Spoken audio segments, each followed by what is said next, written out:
दादा बहुत बेचैनी धैर्य बैठ सब्जी बनाई देते उनकी भर। कैसन बेचैनी रे बाबू? दादा धीरे से दादा नहीं मेरा वो देख ली कहीं बड़ी दिक्कत हो जाए। अरे तो ससुरा इतना रात काहे है? काहे डरू न जाई? सुनो दादा कहाँ हम डेराते हैं? काहे तनी बताओ तो सुना हो बुढ़ऊ दादा बनावा खैनी कि हमका धैले हो बुढ़ऊ दादा बनावा खैनी हमका धैले मेहर करले हमारे तनी ससतियाना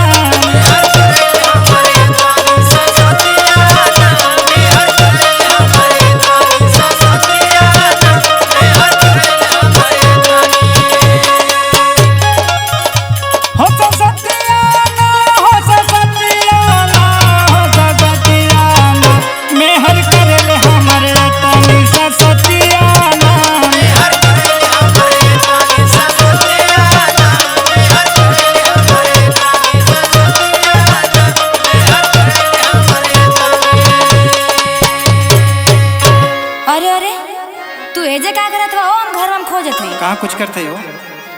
इनके लगवा क्या करते हो? अरे तो नींद लग रहा था तक जगावे आएगी। अब हम समझनी। सुना दोपहरानी के मैटर में हमारा के मैटर अरे बोला मत हम जाने तो नहीं कि दोपहरानी के मैटर है तो काहे बोली? अच्छा बताओ पलानी बुका कहा था? देखा बुढ़ा ढेर बोला मत सुना। सुना बात बूढ़े दादा अब बोला न हमसे ज्यादा। अरे सुना बात बूढ़े दादा अब बोला न हमसे ज्यादा। खाली घर ही बिगाड़े लगा दतियाना।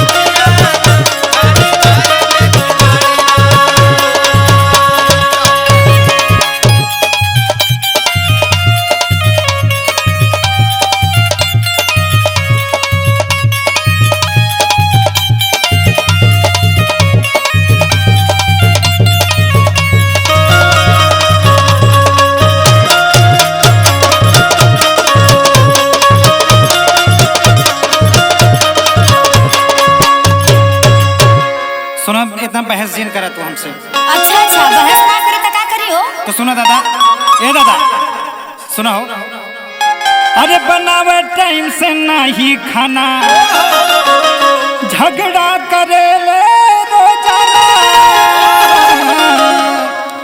अरे बनावे नहीं टाइम से खाना झगड़ा करे ले रोजाना। ये तो करे ले पुरनिया जैसन बतियाना।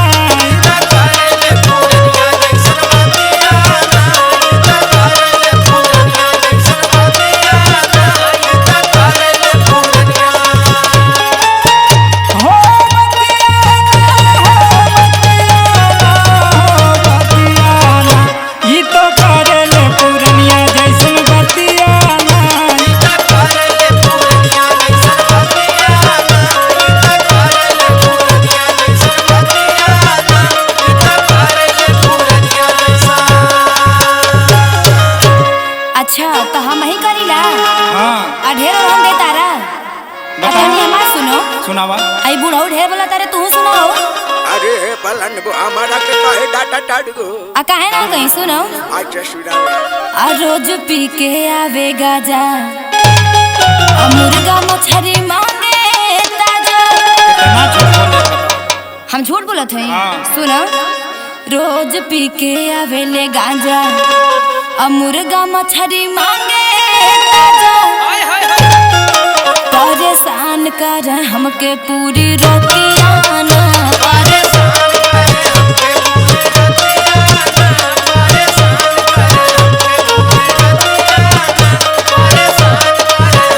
हरे रतियाना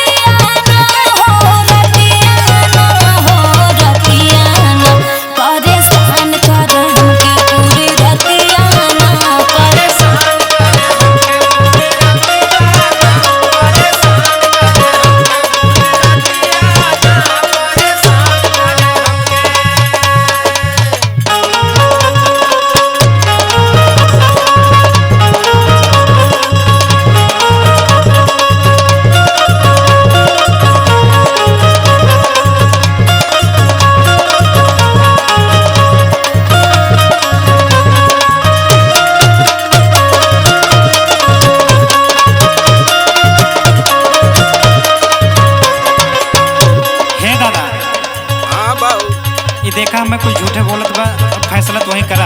अरे अरे अरे हम झूठ बोलत हई, तनी हमसे बतियावत हो। देखा यहाँ झगड़ा उगड़ा मत करा लोगन, अपने घरे जाए के कुल फरियाली ना फरियाई नहीं। आज तोरा धोती खींच ले, जान ली ह ढेर आगे ना नेपाल नेपाल।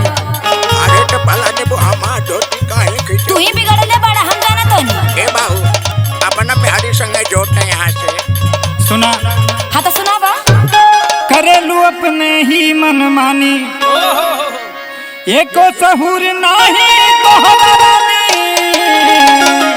करेलू अपने ही मन मानी, एको सहूर नाही तोहरा रानी। तू तो अब से के कैलू दूर गतियाना।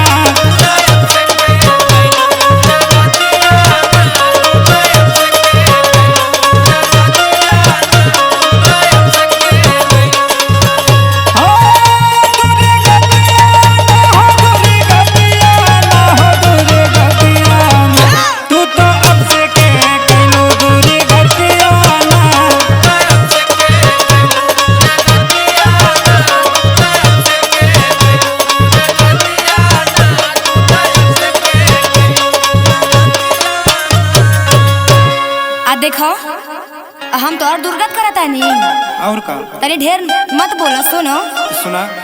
हमरो नसीब रहे फूटल, सखी सहेली से नाता टूटल। नाही मजनू के ठीक बावा दतियाना।